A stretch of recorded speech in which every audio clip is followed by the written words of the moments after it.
Storing your stabilizers so they're always close at hand and convenient to use can save you lots of hassle when it's time to use your embroidery machine. Let's talk about different ways to store stabilizers so you can find a way that works best for the way you stitch. I'll show you my pegboard system, and you can do something similar with slapboard instead of pegboard. Stabilizer comes in sheets, rolls, and even bolts. Before you go out and buy any kind of storage solution, you should always know what you have and know what you plan to have later on. Go through the stabilizers that you use most and keep those close at hand. And measure your stabilizers too to make sure that your storage solution will actually fit your rolls. It's no good to buy some beautiful storage device only to find out that 50-yard roll of stabilizer won't fit in there.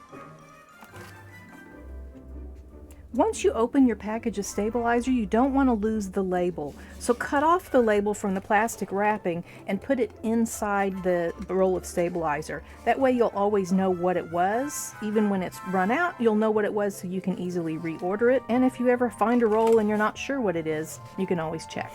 It's good to have labels because some stabilizers look the same, but they're not. Have you ever confused a Vilene water soluble with your no-show mesh? Because they look a lot alike. Or how about a heat soluble and a water soluble? The clear films, they look the same. So use a label. The more stabilizers you collect, the more important it is to label. But if you only use one cutaway and one tearaway, then labels might be overkill for you. You can get fancy or stay basic. Some people use toilet paper tubes for a label to keep the stabilizer from unrolling. You could get a little clothespin and put a little sign or embroider a sign on it. Rubber bands can keep your rolls tidy, so can a ponytail holder, but it's a pain to always be taking those on and off. Slap bands by Kimberbell are an option, or you can make your own, like my fabric-covered slap bands. These are easy to make for a few dollars, but require some caution, so I'll save those instructions for another video. I like the slap bands because they work when the rolls are hung up and can rest on the side of the roll holder when I'm using the roll. And since I'm making them myself, I can make them larger for fat rolls or put whatever label I want on there using the alphabets from my embroidery machine. So watch the channel for a future video on how I make these slap bands if you're interested in that. Pre-cut sheets are very convenient if you're using the same hoop size over and over. 8x8 is popular for a 4x4 inch hoops, and an 8x12 stabilizer fits nicely on a 5x7 hoop. You can store these sizes as if they were paper. Check out how scrapbookers store their paper stash to get some ideas. I keep mine in a file holder on my pegboard. You could also use magazine file boxes, or anything that stores magazines or papers can work. Even the literature holders you buy at the office supply, like this clear one, can hold pre-cut stabilizer sheets. But measure to make sure it fits. Paper trays on the counter work, or put them in a drawer or a cabinet. Just make it easy to grab a sheet and go. Rolls of stabilizer are very convenient when you have a lot of different hoop sizes because you can cut the stabilizer to fit. I typically look for 12-inch wide rolls because it works well for 5x7, 6x10, and 8x12 hoopings. If you have even larger hoops, look for wider rolls. I use these paper towel holders on my IKEA pegboard. It's my favorite because I never have to move the roll. It's always where I need it. I can see when I'm getting low, and I can cut right there on the roll. IKEA no longer sells the paper towel holders for their Scottish pegboards like the one I'm using, but Etsy sellers do make paper towel holders for these pegboards, or you can get another brand of pegboard. They'll all work. You can find these paper towel holders for them in different places like Amazon or wherever. And you should know that not all pegboards are compatible. They have different sizes of holes and different spacings, so make sure you're getting fixtures that fit your pegboard.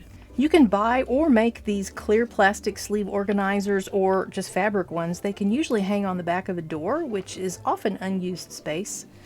Elfa also has an over-the-door roll storage that you can adjust. You buy these at the Container Store. I have a couple of these, but I'm not storing stabilizers in them right now, but they are very sturdy and useful. You can lay your rolls down in drawers. This is especially good for the less frequently used rolls or for extras whenever I stock up. You can stand them up in crates, bins, or boxes. You could use magazine files, or I love these multi-purpose bins from the Container Store. They hold a whole bunch of stuff that I use. I've heard of people using wine racks and dowels or curtain rods hung on hooks or curtain rod hooks. Those are popular too. And for more ideas, you can do an image search like Google Images or Pinterest and look for how people store rolls of vinyl or rolls of kitchen wrap like foil and wax paper, because some of those solutions will fit the smaller rolls. Bolts are not the most convenient for machine embroidery because we don't typically need big pieces of stabilizer, and it's difficult to unroll and cut off of a bolt. And it's not always cheaper by the bolt, so break it down to square inch cost to see if you're really saving money before you buy large bolts of stabilizer.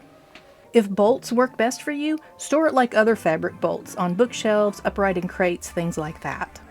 You can use tape to keep your stabilizer on the roll, but the sticky adhesive might stay on your stabilizer and cause looping stitches when it sticks to your needle and thread. It's rare, but it can happen. Keep your water-soluble stabilizer in sealed plastic because the humidity in the air will degrade it. You can save money and be less wasteful by saving your scraps of stabilizer and either sewing or gluing them together for later reuse, or just use those smaller pieces for small projects. I have a scrap drawer of stabilizer close to my machine just for that very reason. What did I miss? Do you have a favorite way of storing stabilizer that you want to share, or were any of these methods perfect for you? Share your ideas and opinions down in the comment section. Sometimes your comments are more useful than my actual video, and it helps out others to hear what you think about storing stabilizer. If this video was helpful to you, check out my channel where I got a whole channel full of machine embroidery videos just to help you out. And that's it. See you later, folks.